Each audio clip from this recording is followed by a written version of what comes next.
70 plus billion. These are dollar amounts associated with the realm of construction.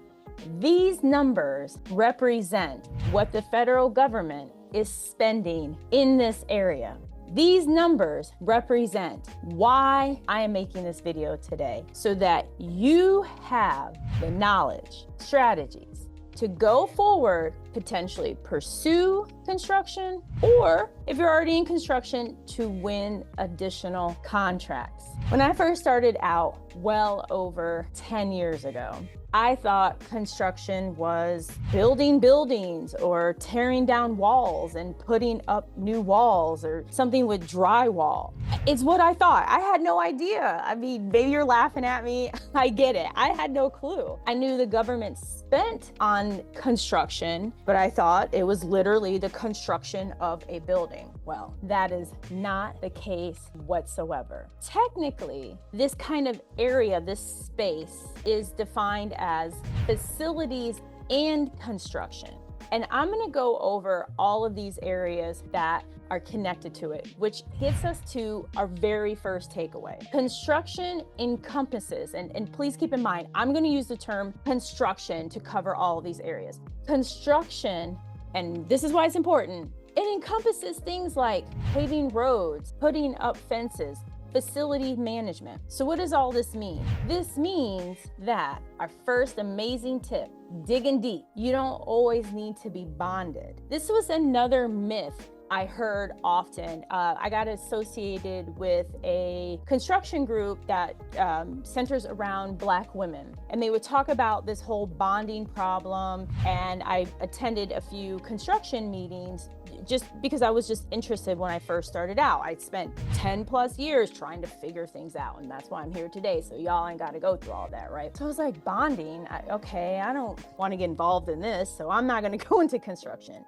But here's what I've learned. Some of these smaller projects, carpet cleaning, carpet repair, painting, they don't always require bonding. So if you're interested in this space, you don't always need to have bonding. The other thing to really emphasize, and that is due to the infrastructure bill, there's so much money out there around construction facilities related areas. Facilities could be cleaning of a building, management of a building, management of property, property management, things of that nature. There's so much money out there, so this is a great opportunity to get involved. And when I say get involved, the other kind of tip strategy here is that you can get involved as a prime contractor, you can get involved as a subcontractor, you can get involved just doing research to see if this is even an area you want to pursue. So for instance, I have noticed just gleaning Sam.Gov, there is a plethora of set-asides, in particular 8A, all around these areas. I personally know of a woman who I met when I first started out. Her background was in accounting. And she started her own government contracting company. She eventually earned an 8A set aside. And shortly after, and this was several years ago, she purchased a construction company. I remember thinking, why would she do that? I'm like, that's so silly. Yeah, because I had no clue, right? I'm thinking construction is you're building a building, that's construction. Had no idea. It's the smartest thing ever. I bet she's just cleaning up as an 8A who purchased a construction company. That way she didn't have to worry about past performance. She probably didn't have to worry about getting bonding for the bigger projects, and she's probably off doing extremely well. So when it comes to this space, yes, you could purchase a company, but there's so many different opportunities out there that are thousands of dollars all the way to millions, $500 million of dollars. And the other strategy is this. Many people, many companies go after what I call the shiny, the bright and shiny, the flashy. They're going after the big ones, right? I want that big contract, the big ones. And they're kind of scoffing at, oh, I don't want the $2,000 contract or $3,000 or $5,000 contract. So they tend to overlook the smaller opportunities.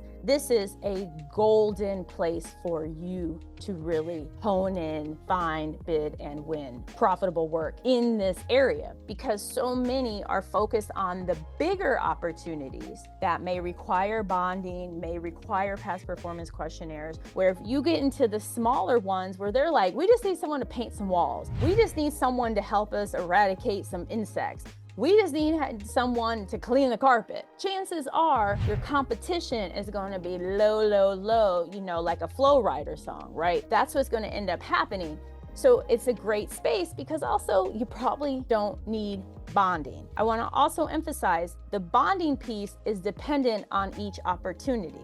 The other thing to note in this construction space is you have agencies such as FAA where they don't follow the FAR regulations. So meaning, for those of you who may be wondering like, what's going on with all these acronyms? The Federal Aviation Administration, they do not follow the federal acquisition rules and regulations. Therefore, there are some things that you can maybe get away with by bidding on FAA work, by working with the FAA that you couldn't with Army, Air Force, or other agencies. So I strongly encourage you, especially if you have an 8A, because I have noticed that the FAA has a ton of 8A work and they really love working with 8As. How do I know this? Because I have an amazing mentee and I went with her to the FAA for an in-person capability brief, and they shared so much information because the entire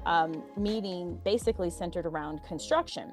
And so I share this with you all because this is an agency that you may want to consider doing business with. Also keep in mind that in this construction realm, it also covers materials, all different types of materials, whether you're selling the materials to an agency that they're going to use them their own accord, or if you're buying materials to then use for some type of effort, like HVAC. That's another huge area that's covered under what I call construction, or the government calls, facilities and construction. One thing to keep in mind, and this is another good strategy. Yes, there's shortage.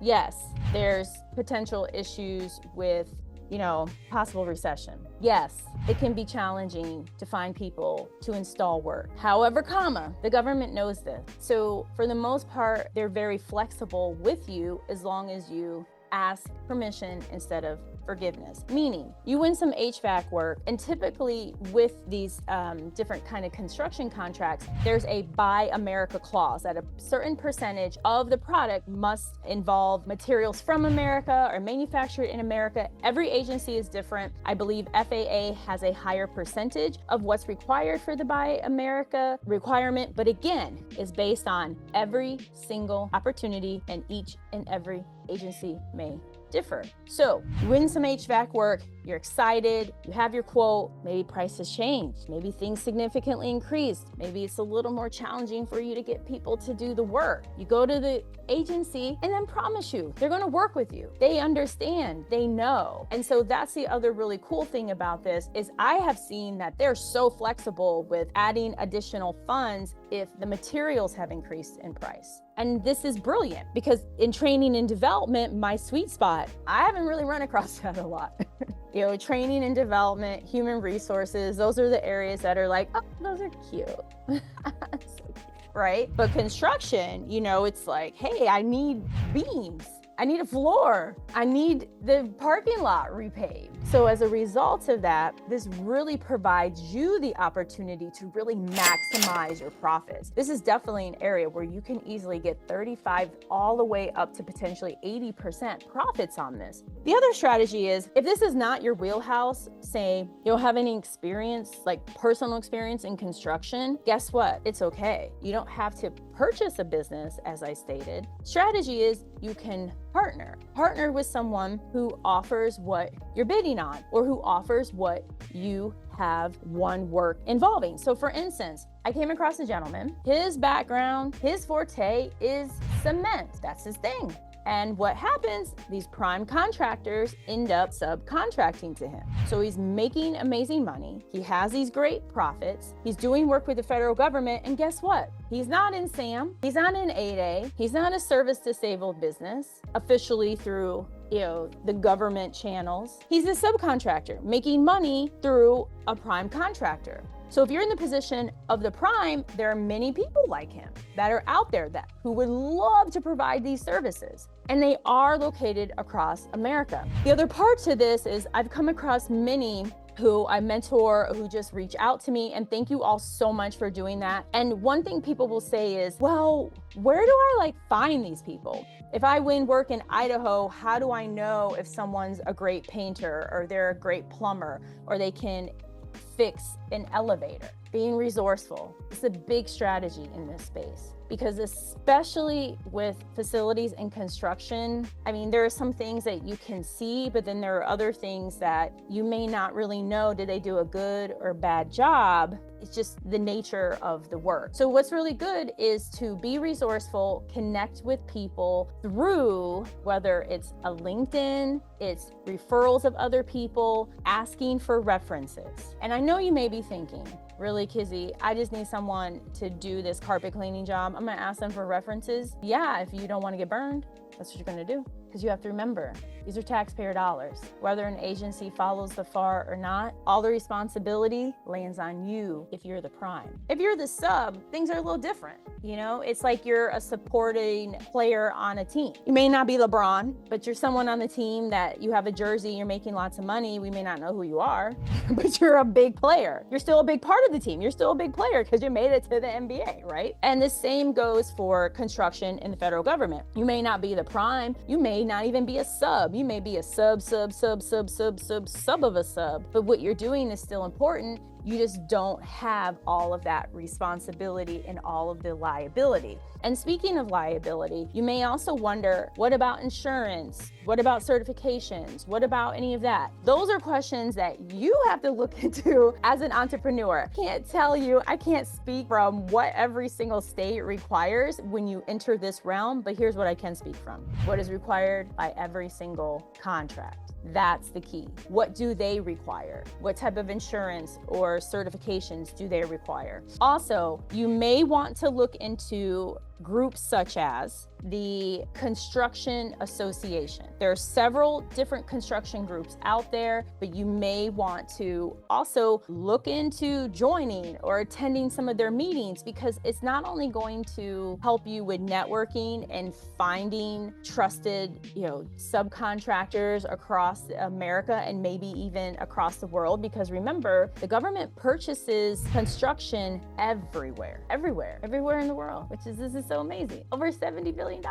So you definitely want to do that, as well as they could potentially help you with any type of certifications or things that you need. Very vital to look into this. I also want to cover, and I have notes here because there's so many things here. Again, what all goes into facilities and construction.